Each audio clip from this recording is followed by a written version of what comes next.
Halo semuanya, di sini saya akan menjelaskan akuntansi kas dan setara kas, akuntansi piutang. Oleh saya sendiri, Teresia Cinta Bella Kristina Purba, NIM C0E020012, Keuangan Daerah D4. Definisi kas dan setara kas. Mengacu pada paragraf 8 PSAP nomor 1 Wacana Penyajian Laporan Keuangan mendefinisikan kas sebagai uang tunai dan saldo simpanan di bank yang setiap dikala dapat digunakan untuk membiayai kegiatan pemerintah, tempat yang sangat likuid yang siap dijabarkan atau dicairkan menjadi kas, serta bebas dari risiko perubahan nilai yang signifikan. Kas juga meliputi seluruh uang yang harus dipertanggungjawabkan atau UYHD yang wajib dipertanggungjawabkan dan dilaporkan oleh dalam neraca. PSAP nomor 1 Wacana Penyajian Laporan Keuangan paragraf 8 mendefinisikan serta kas sebagai investasi jangka pendek yang sangat likuid yang siap dijabarkan menjadi kas serta bebas dari risiko perubahan nilai yang signifikan. Setara kas pada pemerintah daerah ditujukan untuk memenuhi kebutuhan kas jangka pendek atau untuk tujuan lainnya.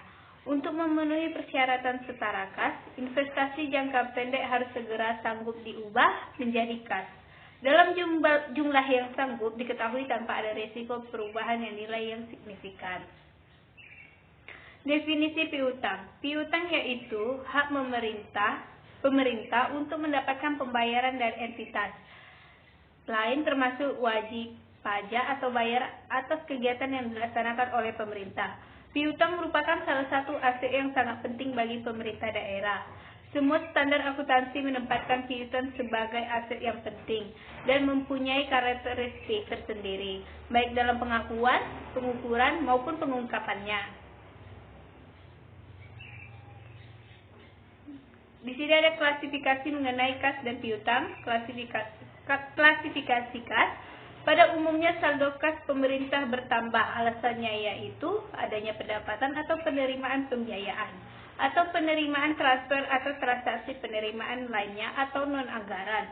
Saldo kas berkurang apabila terdapat belanja atau pengeluaran pembiayaan, atau pengeluaran transfer atau transaksi pengeluaran lainnya atau non-anggaran. Klasifikasi piutang. Dalam Peraturan Menteri Dalam Negeri Nomor 64 Tahun 2013, piutang antara lain diklasifikasikan sebagai berikut. Yang pertama, piutang pendapatan, piutang pajak daerah, piutang retribusi, piutang lain-lain yang sah, piutang transfer pemerintah pusat, piutang transfer pemerintah lainnya, piutang transfer pemerintah tempat lainnya, piutang pendapatan lain-lain.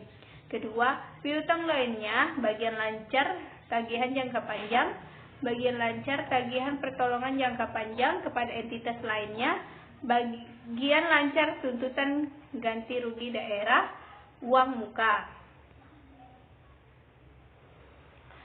Penyajian dan pengungkapan. Seluruh uang yang dikuasai pemerintah dilaporkan dalam neraca dan sanggup disajikan dalam kelompok aset lancar dan non-aset lancar.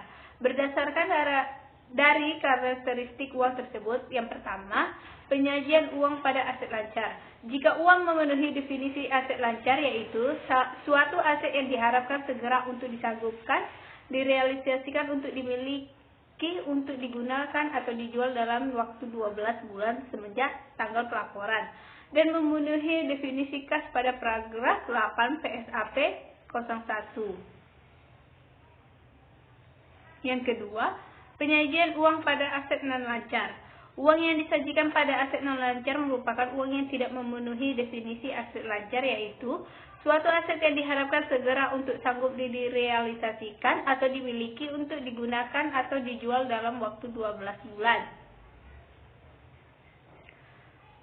Prosedur akuntansi kas dan piutang. Dalam jurnal akuntansi penerimaan kas merupakan penerimaan pendapatan asli daerah antara lain yang pertama pajak daerah, kedua retribusi daerah, ketiga penerimaan lain-lain pendapatan asli daerah antara lain penjualan aset tempat yang dipisahkan, penerimaan bunga deposito, penerimaan jasa giro, denda keterlambatan pelaksanaan kegiatan. Sekian dari saya, terima kasih.